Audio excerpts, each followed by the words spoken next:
Eu tenho aqui ao meu lado, satisfação, Ricardo Gluckpol, presente aqui conosco. O Ricardo que ainda é vice-presidente do Paysandu Esporte Clube, trabalha ainda nessa equipe que disputa a Série B do Campeonato Brasileiro. A expectativa, né, Ricardo, amanhã é de muito carinho da Fiel com o Paysandu. A torcida acredita nessa permanência do Paysandu. É importante para o esporte paraense esse segmento do Paysandu na Série B como ainda, né, o único representante do estado nessa competição. O Paysandu que não depende só de si, né, Ricardo, para poder continuar na Série B, precisa vencer, secar o CRB, secar o Criciúma e o Oeste, mas a torcida está acreditando e a gente pode começar, boa tarde para você, falando dessa grande festa preparada para amanhã, porque a gente imagina aqui o Paysandu jogando com raça, jogando com a paixão, com Y, como a torcida gosta de chamar, né? Com certeza, independentemente do que aconteça amanhã, o importante é esse abraço coletivo da Fiel no Papão e a expectativa é muito positiva. Boa tarde para você. Boa tarde, obrigado pelo espaço, né? Um prazer estar aqui podendo falar do Paysandu. Eu não usaria o termo festa, eu usaria o termo batalha. A gente tem uma batalha amanhã bem aguerrida, está sendo encarado dessa forma. Realmente vai ser um jogo muito duro. Infelizmente a gente não conta mais só com o nosso esforço, né? A gente vai precisar, como tu colocaste aqui, secar alguns adversários, mas o Paysandu tem uma história aí de, quando a gente olha para o passado, de reviravoltas incríveis. E eu acho que a gente tem que se apegar nisso e torcer para que dê tudo certo. O trabalho está sendo feito, foi feita uma semana muito boa de trabalho. Eu acredito que a nossa parte será feita e vamos com fé que o que está lá está guardado para a gente. E a gente vive hoje, Ricardo, um momento de muito profissionalismo, né, no que tange ao futebol. O Paysandu vem numa toada de situações muito positivas, observadas pelo torcedor, pela crítica de um modo geral. Hoje tem uma marca própria, está construindo o seu CT, tem o seu orçamento aí enxuto, digamos assim. A gente não escuta mais histórias de atletas reclamando porque recebem salário atrasado, que não tem a cabeça focada apenas no futebol. Algumas situações de planejamento acabam ocorrendo. Troca de treinador, a montagem do elenco às vezes não satisfaz a necessidade realmente dentro de campo. E acabam acontecendo situações como essa de o Paysandu estar lutando não para subir, que era o planejamento inicial. Mas falando de planejamento, voltando a bater nessa tecla, o Paysandu está, assim, bem à frente até de quem está acima dele na tabela. Isso é muito irônico, né, Ricardo? E é lamentável também para vocês que administram o clube ver o Paysandu nesse momento, especificamente agora, né? Na verdade, a gente tem que separar a evolução que o Paysandu conquistou nos últimos anos, né?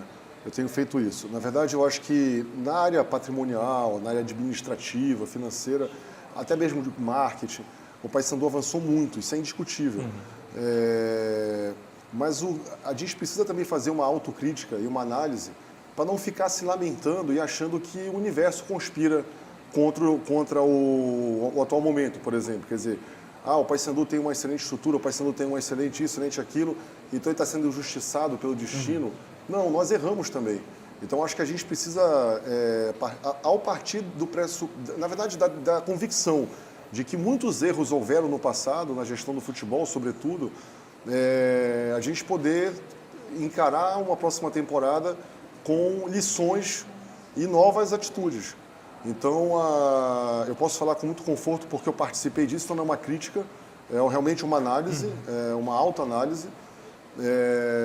Eu acho que a gente tem que evoluir muito no futebol, então a gente tem aí uma segunda onda de revolução sendo planejada. A primeira onda, eu digo sempre, é essa questão administrativa, porque de fato há 6 anos atrás o Paysandu precisava de um choque administrativo, a coisa estava realmente muito nebulosa, né? Pode dispersa, digamos assim, né? Então eu acho que esse trabalho foi feito com louvor, mas o futebol realmente não acompanhou essa evolução administrativa.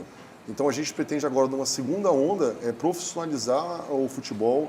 A gente tem aí uma série de coisas para serem implementadas. Posso citar aqui uma que é o PDCA, isso é uma ferramenta de gestão onde você identifica indicadores, você planeja, executa, acompanha e corrige rumos durante a execução. Então a gente pretende com essa ferramenta profissionalizar mais a gestão do futebol, a gente pretende profissionalizar as pessoas, então, ou seja, a gente vai acabar, isso é um fato inédito, com o diretor estatutário de futebol. A nossa estrutura de futebol vai ser 100% agora profissional, ligada diretamente à presidência. A gente está implantando agora o CIB, que é o Centro de Inteligência Bicolor, que na verdade é uma evolução da análise de desempenho. O Paysandu tem um analista de desempenho. A gente não pode dizer que a gente tem hoje uma área, um setor de análise de desempenho. A gente tem um analista de desempenho. E isso vai se ampliar a partir de agora. Exatamente. De você sair de um analista de desempenho e quando você aprofunda o conceito e amplia a tendência é de que reflita positivamente ainda mais, né, nos resultados. Aí você cria um setor de inteligência. Sim. Um setor de inteligência especializado em análise dos atletas, análise coletiva e individual, análise dos adversários, análise tática, técnica, nas áreas sociais, fisiológicas, de saúde, tática, enfim. Então, isso é um pedaço do que está sendo desenhado de novidade para o futebol. E tem uma também que eu acho muito interessante comentar, que é o modelo de jogo. O Paysandu, a gente vai lançar agora em dezembro um projeto chamado DNA, é o DNA do futebol. E a gente conseguir entender qual é o nosso DNA. Isso é um estudo que a gente faz a partir das épocas mais áureas do futebol do Paysandu, né? Isso envolve diretamente aí umas décadas de 50, 60 e, recentemente, o time início dos anos 2000, né? Multicampeão, com Sandro, Van Dijk, essa turma toda. Onde a gente vai entender o que tinha de comum, que sempre teve de comum no Paysandu, no futebol, né? Olhar para o passado, mas olhar para o presente e para o futuro, porque o futebol mudou também. Então, mas a partir daí, você conseguir identificar o DNA do futebol do Paysandu e você construir um modelo de jogo que seja do clube e não do técnico. Então, como é que você faz isso? A partir disso, você formaliza os princípios de jogo nas 4 fases do futebol: defesa, ataque, transição defensiva, transição ofensiva. E ali você formaliza o jeitão de jogar do Paysandu. Isso impede com que, por exemplo, quando um técnico vier, por exemplo, numa transição de técnico, de comissão técnica, ele vai trazer algo sempre de novo. Ele vem com a filosofia dele, mas já encontra a filosofia formada do clube. E né? você, quando vai atrás de um profissional, tanto comissão técnica como como atleta profissional também, você já busca em razão desse perfil que foi desenhado e traçado, porque esse perfil ele vai se perpetuar. Então, são mudanças significativas no futebol que realmente nunca foi feita por diversas razões, até porque eu acho que as coisas têm um time para acontecer. Você não constrói Roma em um dia. Não dá para colocar tudo de uma vez, né? Como projetos imediatistas. Exatamente, né? São ondas que foram acontecendo. Mas então o planejamento de futebol segue muito nesse sentido. E para suportar essa mudança no futebol, o que eu tenho colocado muito a gente precisa se reaproximar da torcida e se reaproximar da imprensa. Com certeza. Então, isso é um fato inegável, que nos últimos anos houve um distanciamento, né? Eu acho que em razão de algumas decisões e algumas atitudes equivocadas do Paysandu, isso também não é culpa das estrelas, fazendo não é culpa do torcedor, mesmo, não é? A culpa é do Paysandu. O Paysandu se posicionou em alguma forma equivocadamente como um clube soberbo, ou então um clube, né, que tivesse numa esfera, enfim, acima das questões, e não é isso. O Paysandu é um time popular, o Paysandu sem a torcida não é nada, o Paysandu tem que reconhecer que sem a imprensa também não é nada, então a gente precisa ter essa concepção de que nós somos o time do povo, e em cima disso eu construo um tripé de gestão. Gestão do futebol, reaproximação da imprensa e reaproximação da torcida. Então, basicamente é isso que se planeja para o próximo ano. Falando assim, parece pouca coisa, é muita coisa. Mas é muita coisa, claro. Mas a gente espera conseguir implementar isso com sucesso, independente da situação que a gente se encontrar pós, né, o jogo, esse né, jogo desse de final de sábado. semana. E quando a gente pensa, Ricardo, a gente queria ter aqui todo o tempo do mundo para falar sobre as situações que tangem o Paysandu, né?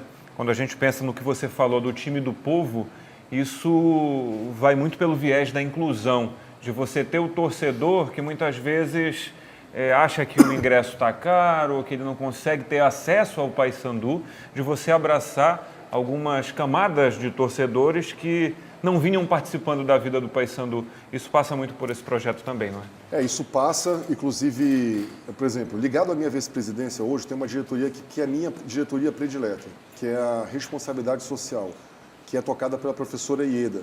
Não à toa, a professora Ieda foi convidada para ser vice-presidente dessa próxima gestão.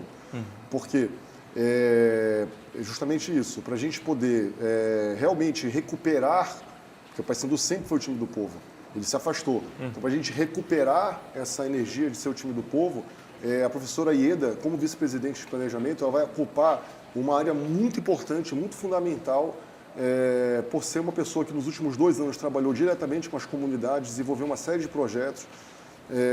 Então ela tem aí, e inclusive ela tem um grande projeto que vai ser lançado agora em dezembro, provavelmente na próxima semana, sobre inclusão. Vamos ficar atento, para ver um projeto muito interessante, muito bonito, um projeto também que eu considero, assim, desses próximos projetos aí, dos mais curtos também, o mais importante. E é isso, sim, a gente tem que estar próximo da comunidade, tem que estar próximo o torcedor tem que estar próximo da gente, tem que ouvir mais, saber mais ouvir o torcedor e saber incluí-lo, não só nos jogos, né, mas promovendo treinos abertos e outras atividades onde a gente possa estar sempre de mãos dadas com essa torcida maravilhosa. Eu sou da torcida.